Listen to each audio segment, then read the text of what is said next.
Assalamualaikum warahmatullahi wabarakatuh. Proses masuk dan berkembang Islam di Indonesia. 1. Sekilas tentang agama Islam. Agama Islam lahir di Mekah, Arab Saudi. Agama ini diyakini sebagai agama diwahyukan Allah Subhanahu wa Ta'ala kepada umat manusia melalui utusannya, yaitu Nabi Muhammad SAW. Beliau lahir pada tahun 570 Masehi. Sejak umur 7 tahun beliau telah menjadi yatim piatu dan diasuh oleh kakeknya Abu Muthalib dan selanjutnya oleh pamannya yaitu Abu Thalib. Sejak 12 tahun beliau sering mengikuti dan membantu pamannya berdagang. Selanjutnya pada usia 25 tahun beliau menikah dengan Siti Khadijah. Pada bulan Ramadan tahun 610 Masehi, saat beliau usia 40 tahun, Muhammad didatangi di malaikat Jibril di sebuah gua yang disebut Hira. Oleh malaikat Jibril menyuarakan kata Iqra yang artinya bacalah. Terjadilah dialog berpanjang antara Muhammad dan malaikat Jibril. Melalui dialog ini panjang antara Muhammad dan Jibril, Muhammad diangkat oleh Rasul Allah, dan dari situlah dimulai proses turunnya Al-Quran, kitab suci agama Islam. Khadijah dan sahabat-sahabatnya Nabi seperti Abu Bakar, Ali bin Thalib, dan Zaid bin Harits tercatat sebagai pemeluk agama Islam pertama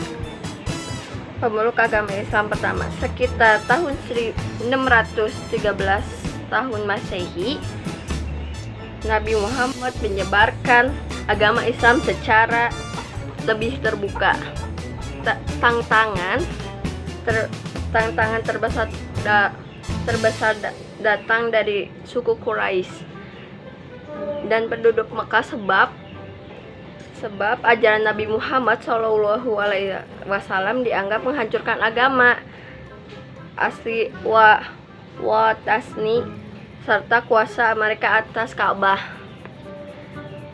Setelah sekitar 13 tahun menyebarkan agama Islam di Makkah, Nabi Muhammad bersama pengikutnya memutuskan untuk ziarah ke Yatsrib yang kelak bernama Madinah. Peristiwa yang dikenal dengan nama hijrah ini kemudian digunakan sebagai awal pengenalan Islam. Di Madinah, Islam berkembang pesat. Adapun di Mekah, Nabi melalui berbagai rintangan terpaksa terlibat serangkai perang dengan suku Quraisy. Pada tahun 630 Nabi berhasil membebaskan kota Mekah dari kekuasaan suku Quraisy. Pasca perang, orang-orang kota Mekah dan kekuasaan suku Quraisy dan penduduk Quraisy Mekah melalui memeluk agama Islam dan Ka'bah menjadi kiblat dan menjadi kiblat dan umat Islam. Hal ini kemudian diikuti banyak suku lain yang terdiam di Jazirah Arab. Nabi Muhammad SAW wafat pada 6 Juni 632 Masehi pada usia 63 tahun. Teori-teori masuknya agama Islam ke Nusantara. Ada 3 teori proses masuknya agama Islam ke Nusantara, yaitu sebagai berikut. 1. Teori Gujarat. Menurut teori ini, yang didukung oleh Nukhar Kreis, WV Sutrais, dan BHM Flake, Islam masuk ke Nusantara sekitar abad ke-13. Dibawakan oleh pedagang Islam dari Gujarat, India. Ada dua bukti yaitu pendukung teori ini. Pertama, batu nisan Sultan Malik Al-Saleh, Sultan Samudra Pasai meninggal pada tahun 1297 yang bercorak Gujarat, India. Kedua, tulisan Marco Polo, pedagang dari Venesia, yang menyatakan pernah singgah di Perla pada tahun 1292 dan mendapati banyak penduduknya beragama Islam. Peran pedagang India dalam penyebaran agama tersebut. B. Teori Mekah. Menurut teori ini didukung oleh Buya Hamka dan J.C. Fadlur. Pengaruh Islam termasuk Nusantara ke abad ke-8 langsung oleh para pedagang Arab. Buktinya adalah adanya pemukiman Islam tahun 675 di Baros, pantai sebelah barat di barat Sumatera, menyanggah teori Gujarat. Teori ini meyakini Islam yang berkembang di Samudra Pasai, penganut Syiah, majma besar di masjid dan Mekah pada masa itu, sedangkan Gujarat menganut mazhab Hanafi. Selain itu, Sultan Pasai menggunakan gelar Al-Malik. Gelar Al-Lazim dipakai di Mesir saat itu.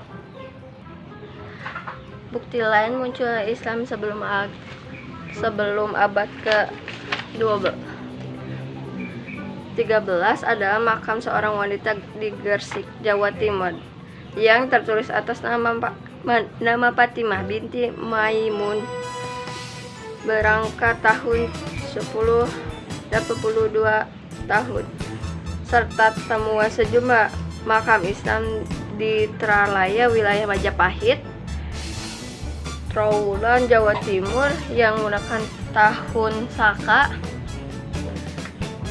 tahun Hijriah dengan angka Jawa kuno. Diperkirakan pada masa jayanya banyak warga Majapahit beragama Islam. Meski demikian, tidak ada petunjuk siapa menyebarkan Islam di Majapahit atau di Gresik itu. C. Teori perisai. Menurut teori ini didukung oleh Hussein Jazar Digat. Islam di Indonesia dibawa masuk oleh seorang perisai sekitar abad ke-13. Bukti pendukung teori ini adanya upacara Tabot, upacara memperingati meninggalnya Husain bin Ali, cucu Nabi Muhammad SAW, di Bengkulu dan Sumatera Barat, Taboik. Setiap 10 Muharram atau 1 Syuro. Upacara ini juga merupakan ritual tahunan di Persia. Selain itu, ada kesamaan antara ajaran Sufi yang dianut Syekh Sitis Jenar dan Sufi Siron Belaril Al-Haza. Teori manakah yang benar dari tafsiran terhadap ketiga pandangan di umum? Orang menerima bahwa Islam sudah masuk ke abad abad ke-8, namun berkembang pesat pada abad ke-13. Sejalan dengan semakin mundurnya kerajaan-kerajaan bercorak Hindu Buddha di Indonesia, serta semakin ramainya pedagang-pedagang Arab dan Persia dan Gujarat ke Indonesia. Terima kasih.